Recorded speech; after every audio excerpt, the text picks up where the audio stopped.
Media మిత్రులకు నమస్కారం. 2025 సంవత్సర శుభాకాంక్షలు. కొత్త సంవత్సరం, మొదటిసారి పత్రికా సమావేశం. మీకు అందరికీ కూడా నూతన సంవత్సర శుభాకాంక్షలు తెలియజేస్తూ, తెలంగాణ రాష్ట్ర రైతాంగానికి కూడా ఈ నూతన సంవత్సరంలో మంచి జరగాలని, ఈ ప్రభుత్వం వాళ్ళను అన్ని రకాలుగా ఆదుకోవాలని, వ్యవసాయం దండగ కాదు వ్యవసాయం పండుగ చెయ్యాలని మా ప్రభుత్వం పట్టుదలతో చేపట్టిన కార్యక్రమాలలో భాగంగా రైతు భరోసాకు సంబంధించి శాయశక్తుల ప్రతిపక్షాల నుంచి మొదలు పెడితే పత్రికల ప్రసార సాధనాల వరకు ఊహాగానాలు చేయడం, ఉన్నవి లేనివి ప్రభుత్వ నిర్ణయాలని మీకు మీరే ప్రకటించి రైతులలో గందరగోళాన్ని సృష్టిస్తున్నారు. కాబట్టి ఆ గందరగోళాన్ని దూరం చేస్తూ రైతులకు ఒక శుభవార్త వినిపించాలని ఈ మంత్రివర్గ సమావేశంలో సహచరులందరి సూచనల మేరకు ఈరోజు నిర్ణయం తీసుకోవడం జరిగింది. రైతు భరోసా కార్యక్రమంలో భాగంగా వ్యవసాయ యోగ్యమైన భూములన్నింటికి రైతు భరోసా పథకం కింద నిధులను ఇవ్వడం జరుగుతుంది. గత ప్రభుత్వం రైతు బంధు పథకంలో భాగంగా సంవత్సరానికి 10,000 ఇస్తే, మా ప్రభుత్వం ప్రజాపాలనలో రైతులందరికీ సంవత్సరానికి 12,000 రూపాయలు ఇవ్వాలని నిర్ణయం తీసుకున్నది. అదేవిధంగా భూమి ఉన్న రైతులకు రైతు భరోసా పథకం కింద వ్యవసాయ యోగ్యమైన ప్రతి ఎకరాకు 12,000 రూపాయలు ఇస్తున్నప్పుడు, తండాలలో, గూడాలలో, మారుమూల పల్లెల్లో ఉన్న భూమి లేని వ్యవసాయ రైతు కుటుంబాలు, భూమి లేకపోవడం ఒక శాపము, ప్రభుత్వం మమ్మల్ని ఆదుకోకపోవడము ఇంకొక శాపము అన్నట్టుగా పాదయాత్రల సందర్భంగా అటు భట్టి విక్రమార్క గారికి కానీ నాకు కానీ ఈ మధ్యకాలంలో మా మంత్రివర్గ సహచరులు పర్యటనలకు వెళ్ళినప్పుడు దృష్టికి తీసుకురావడం జరిగింది.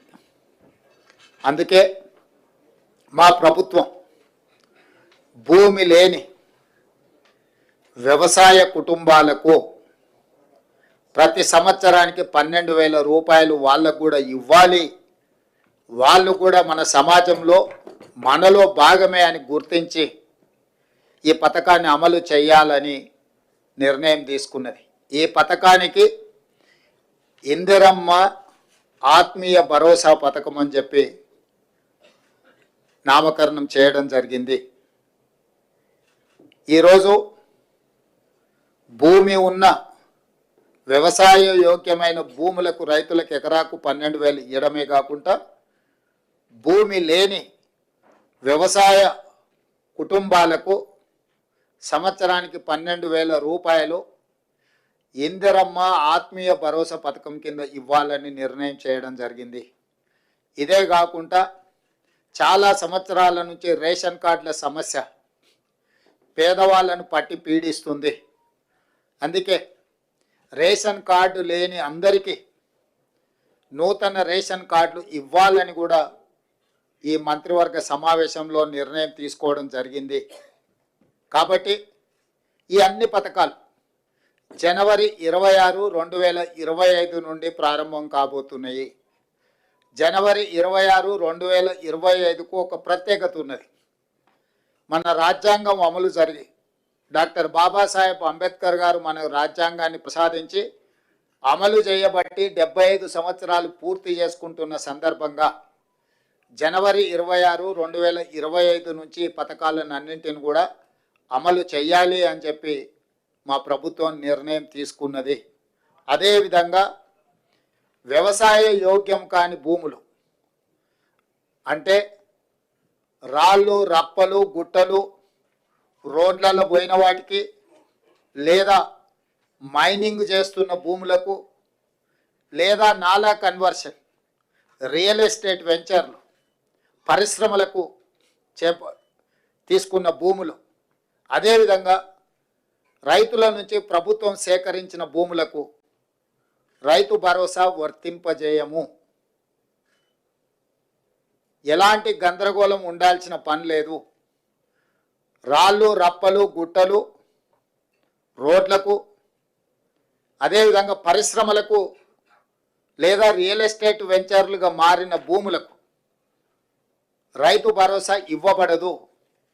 దీనికి సంబంధించి మా రెవెన్యూ అధికారులు గ్రామాల వారీగా సమాచారాన్ని సేకరించి గ్రామ సభల ద్వారా ప్రజలకు వివరించడం జరుగుతుంది.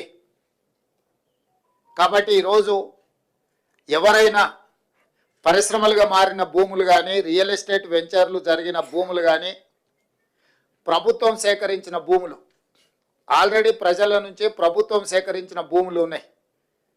కానీ రెవెన్యూ రికార్డులలో ధరణిలలో లోపాల వల్ల కొంతమందికి ఆ రకంగా కూడా రైతు భరోసా పథకము గతంలో నిధులు చేరినాయి. కాబట్టి దయచేసి మీరే స్వచ్ఛందంగా ముందుకొచ్చి ప్రభుత్వానికి ఆ వివరాలు అందించడం ద్వారా ప్రభుత్వానికి సహకరించాల్సిందిగా వాళ్ళందరికీ మేము విజ్ఞప్తి చేస్తున్నాం.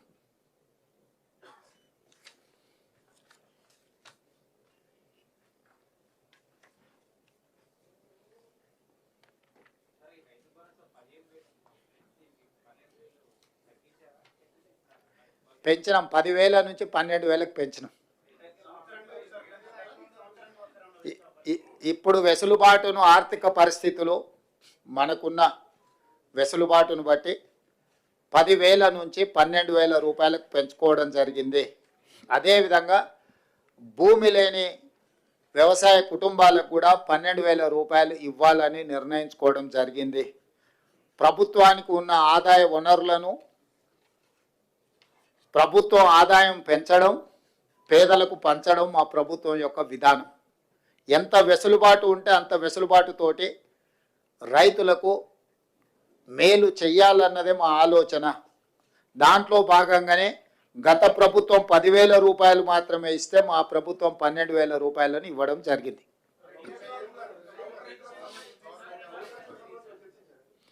ఆ విషయాల మీద గతంలో చాలా చర్చలు జరిగినాయి.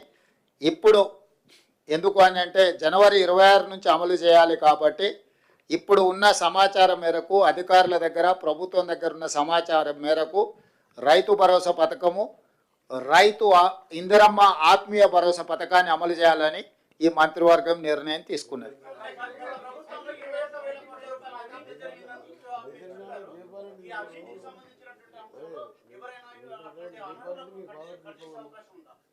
ఇప్పుడు గతంలో ఏం జరిగిందో దాని వెనక్కి వెళ్తే కేసీఆర్ కుటుంబము 1000 సంవత్సరాలు జైలు శిక్ష అనుభవించాల్సి వస్తుంది. కాబట్టి వాటికంటే భవిష్యత్తులో తప్పిదాలు జరగకుండా నిజమైన రైతులకు మేలు చేయాలన్నదే మా ప్రభుత్వం యొక్క విధానము. కాబట్టి ఈరోజు ఒక మంచి నిర్ణయం ఈ మంత్రివర్గ సమావేశంలో తీసుకున్నాం. కాబట్టి మీడియా మిత్రులకు కూడా నా సూచన, అనవసరమైన అంశాలు అనవసరమైన వివాదాలకు తావియ్యకండి. స్పష్టంగా మళ్ళీ నేను చెప్తున్నా, వ్యవసాయ యోగ్యమైన ప్రతి ఎకరాకు రైతు భరోసా వస్తుంది. ప్రతి ఎకరాకు సంవత్సరానికి 12,000 రూపాయలు ఇవ్వడం జరుగుతుంది. భూమి లేని వ్యవసాయ రైతు కుటుంబాలకు సంవత్సరానికి 12,000 రూపాయలు నగదు ఇవ్వడం జరుగుతుంది. ఆ పథకం పేరు ఇందిరమ్మ ఆత్మీయ భరోసా. రేషన్ కార్డులు జనవరి 26 నుంచి రేషన్ కార్డులు లేని వాళ్లకు రేషన్ కార్డులు ఇవ్వడం జరుగుతుంది. 3 అంశాల మీద ఈ మంత్రివర్గంలో సానుకూలమైన ప్రజలకు ప్రయోజనం చేకూర్చే నిర్ణయాలు తీసుకున్నాము. మీడియా మిత్రులు ఈ 3 అంశాలను ప్రజలకు చేరవేయాల్సిందిగా కోరుకుంటూ మీ అందరి దగ్గర సెలవు తీసుకుంటున్నాను.